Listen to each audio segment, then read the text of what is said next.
ये माँ के द्वारा भेजा हुआ संदेश है जो राष्ट्रपति के पास मुझे संदेश भेजना था और मैं आज भेज के आया हूँ, जिसका रिसीविंग मिल चुकी है, स्टाम्प लग चुकी है। अगर मेरे बेटे की वजह से दो राज्यों में टकराव की स्थिति पैदा हुई तो एक मुख्यमंत्री का बेटा जो तमिलनाडु के मंत्री भी है, उसे उदयनिधि स्टालिन के बयान पर पूरे देश में टकराव की स्थिति पैदा हो सकती थी। सुप्रीम कोर्ट में बताया गया था कि हाँ, दो राज्य के बीच में टकराव की स्थिति पैदा हो सकती थी। यहाँ पे भी देश को झुकने की स्थिति में पैदा हो सकती थी। कुछ अगर हो जाता तो वहीं था, दोनों तो सेम ही है। वहां पे भी संभावना था, यहाँ पे भी संभावना था। वहां पे दो राज्यों की थी। इस वक्त हमारे साथ मनीष कश्यप के भाई करण कश्यप मौजूद हैं और इनके हाथ में नजर आ रहा होगा कि एक कागज है। हम सबसे पहले जानने की कोशिश करेंगे कि आखिर इनके हाथ में जो कागज है उसमें क्या कुछ है। ये माँ के द्वारा भेजा हुआ संदेश है जो राष्ट्रपति के पास मुझे संदेश भेजना था और मैं आज भेज के आया हूँ, जिसका रिसीविंग मिल चुकी है, स्टाम्प लग चुकी है। और मिलने का टाइम के लिए मैं भी अपॉइंटमेंट लिया हूँ और देखिए कब तक मिलती है। डिपेंड करता है कि वहाँ के जब फ्री होती है तब हमको मिलने का मौका मिलेगा, ऐसा बताया गया है। इस कागज में क्या कुछ लिखा हुआ है? एक माँ की आत्मबीती कहानी बताया गया, जो उसके बेटे पे कैसे उस पर अत्याचार हुआ है, जो गरीब के लिए, मजदूर के लिए, रोजगार के लिए और शिक्षा के लिए दर बदर भागता था, लड़ता था और आवाज़ उठाता था। उसको एनएसए लगाकर कैसे जेल में डाल दिया गया, उसकी दर्द भरी कहानी है। एक ऐसे जवान की पत्नी है जो कारगिल का युद्ध भी लड़ा है। एक ऐसे जवान की बहू है जो अपने जीवन को न्यौछावर कर दिया, चाइना की लड़ाई लड़ चुका है।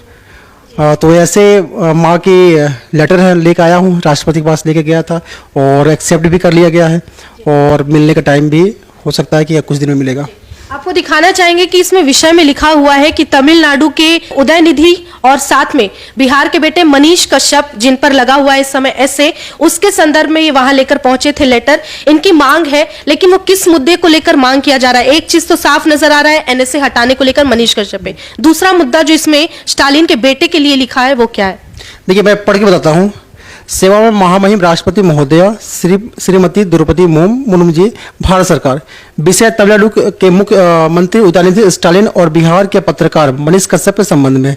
महाशय, मैं मधु देवी, जो भारत की एक नागरिक हूं और बिहार के पश्चिम चंपारण की रहने वाली हूं, और बिहार सरकार से सवाल किया, आखिर बिहार के मजदूर के साथ हर बात ऐसा क्यों होता है? उसका गुनाह सिर्फ इतना था कि उसके ऊपर बिहार सरकार और तमिलनाडु सरकार ने मिली भगत से एनएसए लगा दिया। अगर मेरे बेटे के वजह से, सुनिएगा, मेन लाइन ये है, अगर मेरे बेटे के वजह से दो राज्यों में टकराव की स्थिति पैदा हुई तो एक मुख्यमंत्री का बेटा जो तमिलनाडु के मंत्री भी है, उसे उदयनिधि स्टालिन के बयान पर पूरे देश में टकराव की स्थिति पैदा हो सकती थी।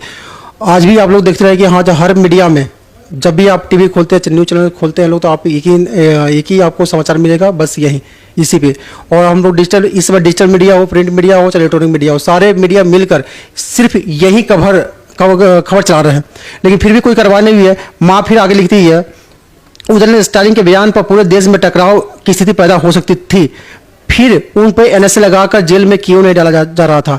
अगर संविधान सबके लिए बराबर है तो तमिलनाडु के मुख्यमंत्री के बेटे पर एनएसए लगाए जाए तथा तमिलनाडु के प्रवासी मजदूरों के साथ जो घटना घटा था उसका सुप्रीम कोर्ट के द्वारा गठित स्वतंत्र कमेटी के द्वारा जांच की मैं मांग करती हूं।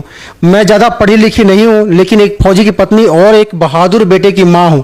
उम्मीद है कि महामहिम राष्ट्रपति जी से मेरे बेटे के साथ इंसाफ करेंगे और मुख्यमंत्री के बेटे को भी वही सजा दिया जाएगा जो भारत के एक आम नागरिक की गलती तथा न्यायालय के द्वारा उसे सजा दिया जाता है।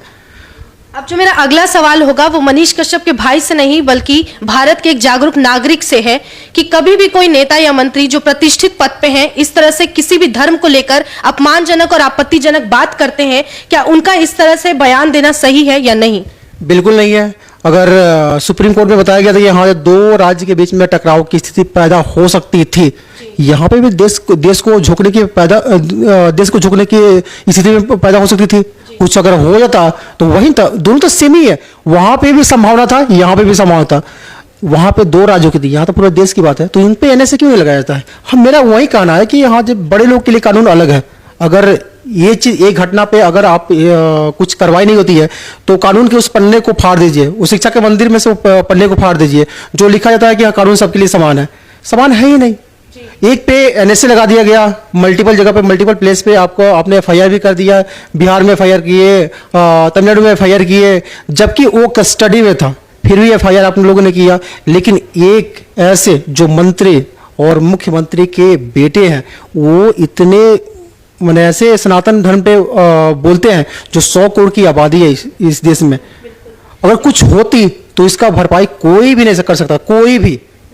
भारत देश में 85% जो है वो सनातन धर्म के अनुयायी रहते हैं। साथ ही जिस संविधान की शपथ लेके कोई भी नेता या मंत्री उस पद को पाता है, वहां पे पहुंचने के बाद इस तरह से अभद्र टिप्पणी करता है, जिसके बाद समाज में उत्तेजना फैल सकती है, विद्रोह और जंग का माहौल बन सकता है। लेकिन ऐसे इंसान पे एनएसए नहीं लगता। सुप्रीम कोर्ट अभी तक कुछ नहीं कर रही है। इनका भी यही कहना है कि संविधान एक है तो नियम सबके लिए एक क्यों नहीं। अब क्या आपके इस लेटर के बाद कोई प्रभाव पड़ेगा?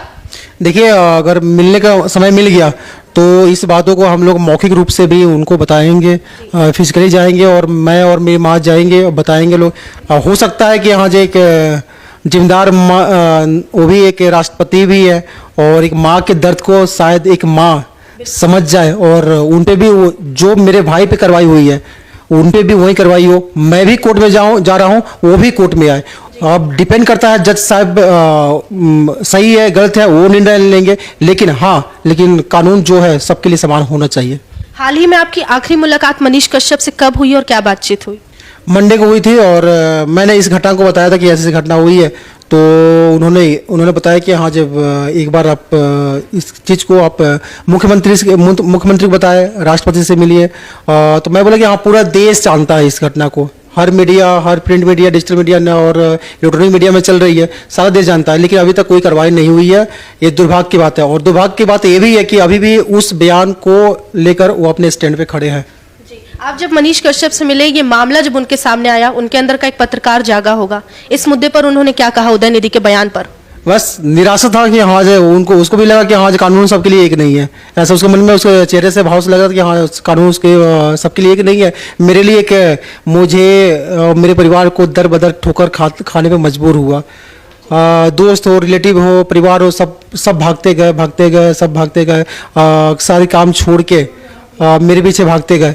सारा तबाह हो गया, सब कुछ तबाह हो गया। लेकिन उन पे कोई कार्रवाई नहीं हुई, उसको लेकर थोड़ा सा दुखी मैं उसके चेहरे से देख पा रहा था। आपसे आखिरी सवाल है कि जब ये लड़ाई, न्याय की लड़ाई, सच की लड़ाई शुरू हुई थी, तब से और अब में कितना फर्क है और क्या कुछ बदल गया है? देखिए, बस अगर आपके पास पैसे हैं, आप एक किसी पोजीशन पे खड़े हैं, तो मुझे लगता है जैसे मैं इस फील्ड से बिलोंग करता नहीं हूँ, मैं एक छोटा सा जॉब करता था और उसी में ज़िंदगी में मैं खुश था। लेकिन इस फील्ड में जब से मैं आया हूँ तो मुझे ये लगा कि हाँ जिसके पास पैसे है, पावर है, उसके लिए कोई कुछ नहीं कर सकता। जिसके पास ये नहीं है तो उसको दरबदर कोई भी दबा सकता है। सच तक के समर्थक और साथी दर्शक दोनों जानना चाहते हैं कि उनके मनीष कश्यप कब आएंगे? जी, महादेव की कृपा होगी तो जल्दी से आ जाएंगे। अब हम लोग आत्मरक्षा कर रहे हैं, हम लोग कोर्ट में जा रहे हैं, लोग बातें कर रहे हैं, लोग अपनी प्रक्रिया बता रहे हैं। लोग जल्दी से जब जज साहब बोल देंगे कि हाँ जाओ मनीष, तुम एक क्रांतिकारी हो, तुम बिहार की आवाज़ हो, जाओ फिर से वही माइक उठाओ, 200 का माइक, और फिर से आवाज़ बनो गरीबों की, तो वैसे ही मेरा भाई आ जाएगा। इस वक्त हमारे साथ खास बातचीत के लिए मनीष कश्यप के भाई करण कश्यप मौजूद थे और ये जो लेटर अभी आपने देखा, इसमें लिखा हुआ है कि तमिलनाडु के जो मुख्यमंत्री हैं एमके स्टालिन, उनके बेटे उदयनिधि ने हाल ही में सनातन धर्म को बीमारी बताया, डेंगू, मलेरिया, कोरोना वायरस जैसे घातक बीमारियों से इसकी तुलना की, जिसके बाद लोगों की भावनाएं आहत हुई हैं। वहीं वैसे व्यक्ति पर ना एनएसए लगता है, ना कोई कार्रवाई की जाती है, लेकिन जो समाज के लिए आवाज उठा रहा, बेबस, मजदूर और लाचार के लिए उनके हित की बात करता रहा, उस मनीष कश्यप पर एनएसए लगा उन्हें जेल में डाल दिया गया है। और इसी संदर्भ में अब न्याय की गुहार लगाने